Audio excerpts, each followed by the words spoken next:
A resilient group, found a way. Feels like that's what this year is turning into already. Just a group that believes in each other, never flinches, even when things are difficult.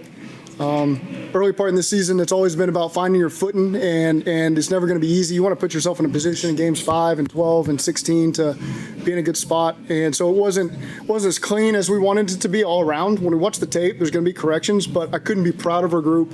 They just looked each other in the eye in the second half and said, we're going to figure out a way to win this game, and that's exactly what they did, and I'm really proud of them. What can you tell us about Joe Burrow's Nothing right now, to be truthful with you. We got such a tight game. I didn't get all the information yet. So, again, I know where to start for me right now. Do you know what happened? No. What did you say to Jake after maybe the third interception to keep him in the game? Well, I think the first one is not on him, just to be crystal clear, okay?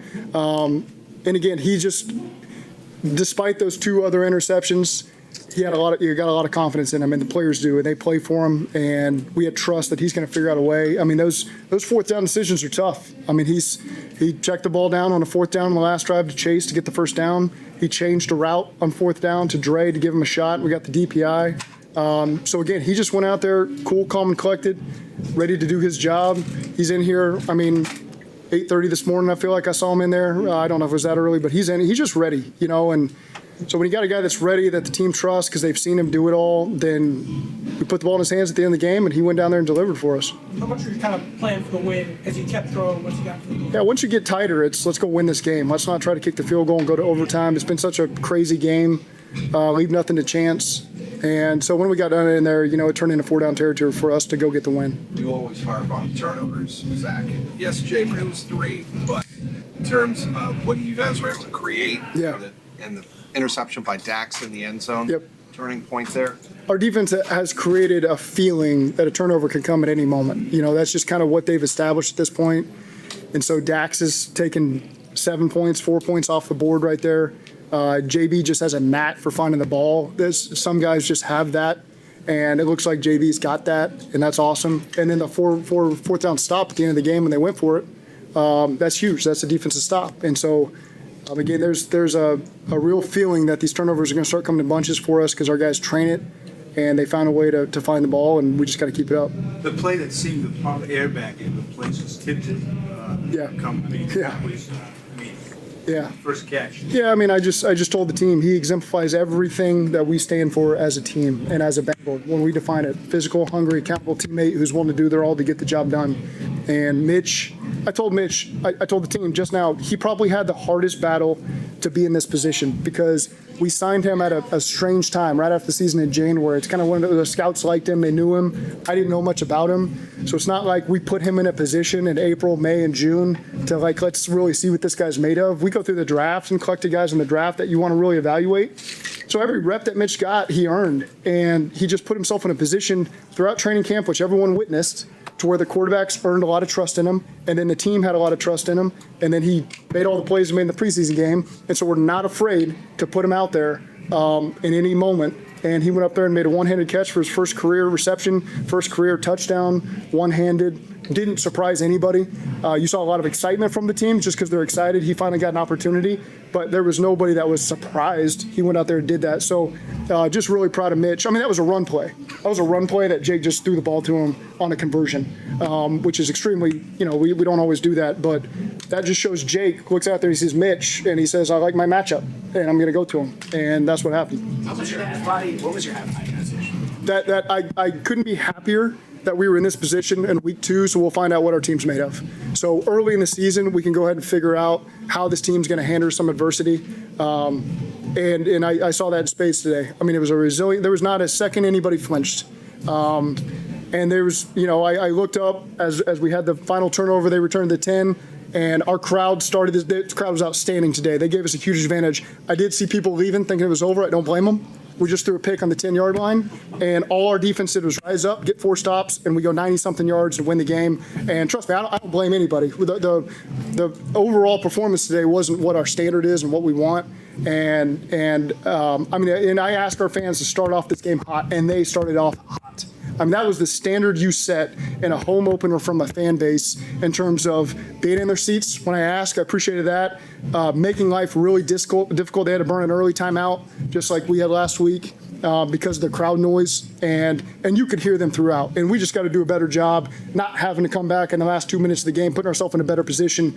But again, proud, and everybody will learn from this and know that the Bengals are never out of it, and we're gonna continue to find a way to win. Jake Brown has been here for a while now. What have you seen from him over the years that shows you that he's ready to capitalize on moments like Yeah, this? well, it's never been too big for him. He's always known that he's ready. He just wanted an opportunity. That's all he wants. And I think he comes in building every day knowing something like this can happen today.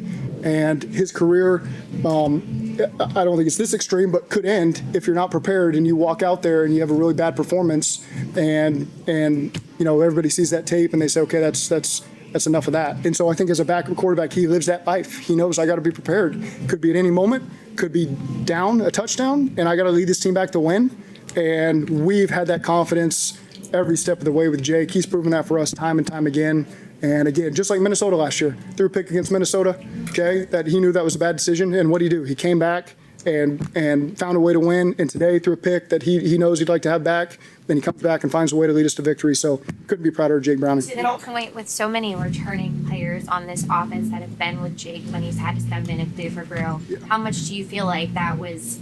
They had confidence in him being able to win this game. Yeah, they see Jake work, and so they know. They know he knows the playbook inside and out. He's going to be able to make the protection adjustments. He's going to be able to make the route adjustments like he did to Dre.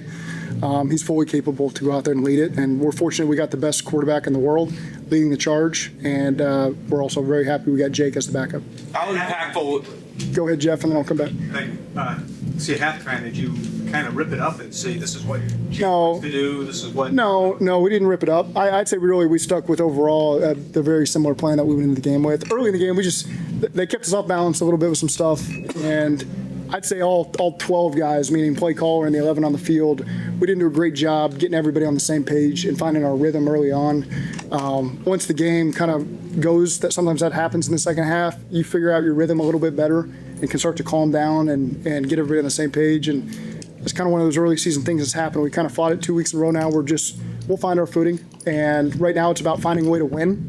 And then we'll continue to establish the type of team we're going to be going forward. But just proud of the way that everybody responded today. How impactful was it to get Jamar involved, and was it the plan to get him involved? The plan. Yes, there's so many times where it's how do we get Jamar the ball, and you got to move him around to do it because they do a good job focusing their coverage on it.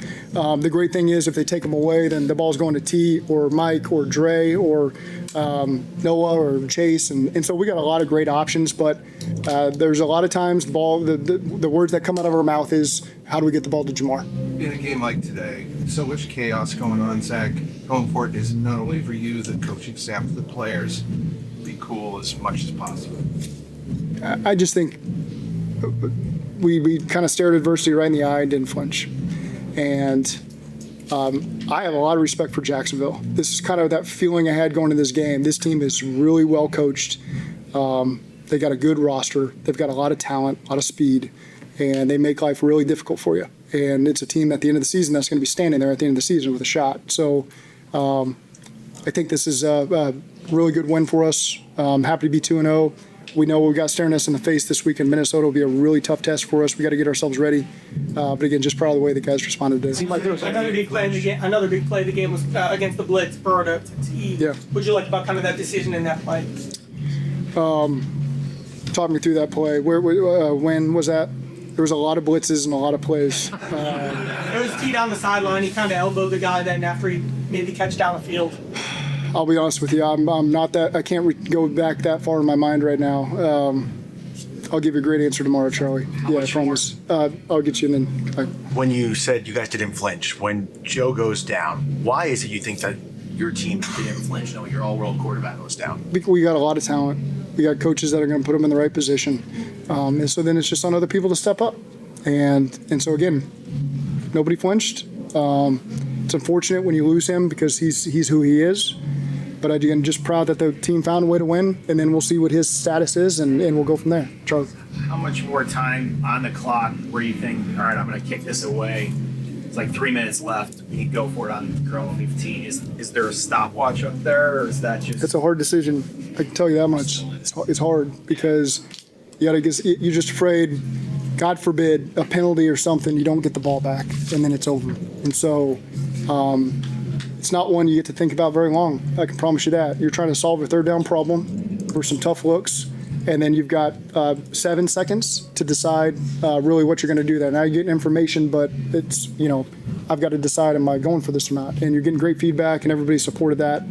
And Jake handled it well. Jake found a way to get the ball to Chase, and we converted, and we move on from there. Over the years, we've asked you a lot about slow starts, so I think it's only fair 2-0 for the first time. How does that feel to have 2 wins? I just, seeing teams that have found ways to do this over the years, they didn't always play exactly how they wanted to play. It's not the same look they're going to have in November and December. You just have to find a way to win and create your own chances. And so I think this team just created its own opportunities. Jacksonville didn't gift anything to us. Our guys earned every single thing they got. It's not like a little bit of last week where some missed kicks. Okay, so you're going to win some games that way. I'll take it.